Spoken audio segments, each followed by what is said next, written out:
Welcome to Sethu Chitra kitchen. கோவிலில் கிடைக்கிற மிளகு வடை வீட்டிலையே செய்யலாமா அப்படின்னா தாராளமாக செய்யலாம்.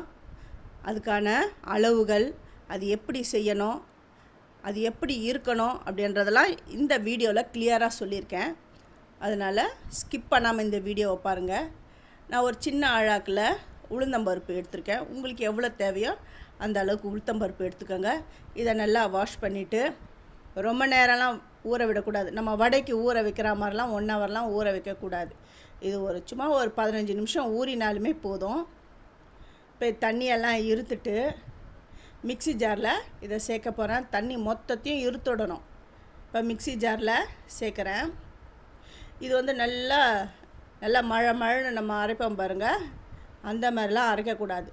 குறைன்னு தான் அரைக்கணும். அந்த பருப்பு கொஞ்சம் கொஞ்சமாக அந்த வடையில் தெரியணும். அந்த அளவுக்கு தான் இதை அரைக்கணும். அரைக்கிற பதத்தையும் நான் உங்களுக்கு சொல்கிறேன். இதுக்கு மிளகு ஒரு 1.5 டீஸ்பூனில் நான் சேர்க்குறேன்.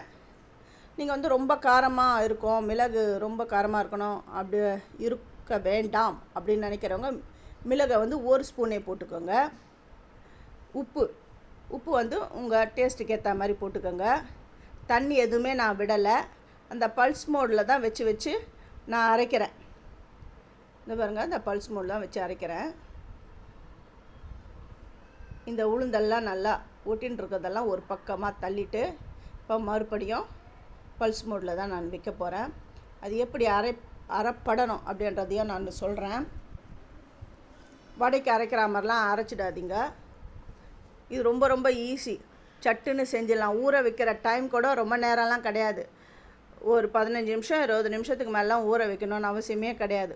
இது பாருங்கள், நல்லா அரைஞ்சிடுதுன்னா குறைன்னு தேவையான பதத்துக்கு அரைஞ்சிடுது.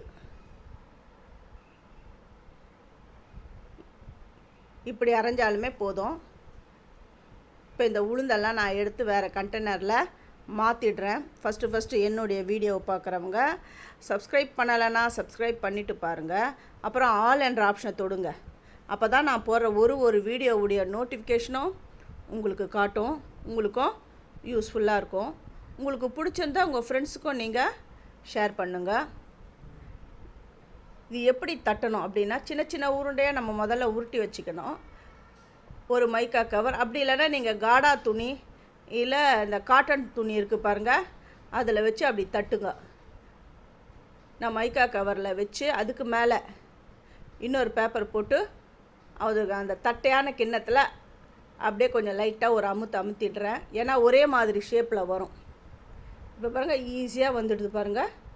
இந்த அடுப்பில் நான் எண்ணெயை காய வச்சுட்டேன். அது நல்லா காஞ்சிடுது. இப்போ தட்டி வச்சுருக்கிற இந்த வடைகள்லாம் நான் இதில் போடுறேன். அப்படியே தட்டி இதில் போட்டுடணும். இது எப்படி நல்லா வேகணும் அப்படிங்கிறதையும் நான் சொல்கிறேன். நல்லா கிறிஸ்பாக வேகணும். இது நல்லா செவந்துடுதுன்னு சொல்லிட்டு சட்டுன்னு எடுத்துடக்கூடாது.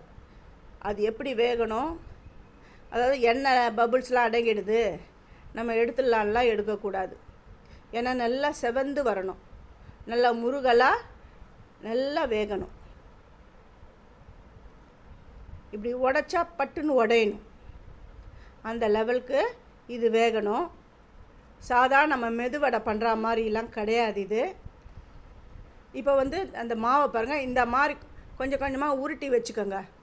இப்போ நிறைய செய்யணும் அப்படிங்கிறவங்க என்ன பண்ணுங்க, ஒருத்தர் 2 பேர் வேணும். ஒருத்தர் உருட்டணும், ஒருத்தர் தட்டி பொரிக்கணும்.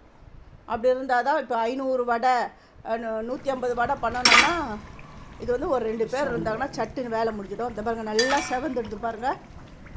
அப்படி போடும்பொழுது சவுண்டு வரணும். அந்த விதத்தில் தான் இதை எடுக்கணும். இப்போ நான் இதை எடுத்து ஒன்று உடச்சி காட்டுறேன், எவ்வளோ கிறிஸ்பாக இது வருங்க.